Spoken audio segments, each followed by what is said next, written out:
என்ன முடிவெடுப்பது என்று தெரியவில்லையா? அதிகம் யோசிக்காதே, நான் உனக்கு வழிகாட்டுகிறேன். மனதை போட்டு வதைக்காதே, மறைக்கப்பட்ட உன் அறிவை திறக்கவே நான் வந்திருக்கிறேன்.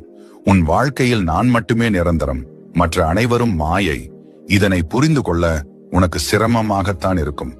இருப்பினும் சொல்ல வேண்டியது என் கடமை என்று தோன்றியது. இவ்வளவு நாள் நீ செய்ததெல்லாம் போகட்டும், இனியும் அதன் வழி செல்லாதே. நீ இவ்வளவு கோழையாக இருப்பாய் என்று நான் நினைக்கவில்லை. நீ என் சிறந்த ஆன்மா. எப்பொழுதும் உன் மனம் நீ விரும்பியதை மட்டுமே செய்யும். ஆனால் உன் அறிவோ உனக்கு எது நல்லதோ அதை மட்டுமே சொல்லித்தரும். சிறிது நேரம் கண்களை மூடி உன் மனம் என்னும் மாயையை தள்ளி வைத்துவிட்டு இதை கேள். நான் தான் உன் அறிவு, நான் தான் உன் குரல், நான் தான் உன் பிரபஞ்சம், நான் தான் உன் எல்லாம். நீ செய்து கொண்டிருக்கும் செயல் உனக்கானது அல்ல. உன் நிழல் போல தொடரும் எதுவும் உன்னுடன் கடைசி வரை வரப்போவது கிடையாது. உனக்கெனவே இருப்பவற்றை நீ வெறுத்து விடாதே.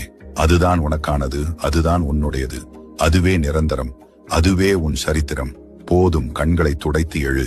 உனக்கான கடைசி வாய்ப்பு தருகிறேன். உன்னை மொத்தமாக மாற்றிக்கொள். நீ விரும்பிய யாவும் விரைவில் உன்னை வந்தடையும். வாழ்த்து.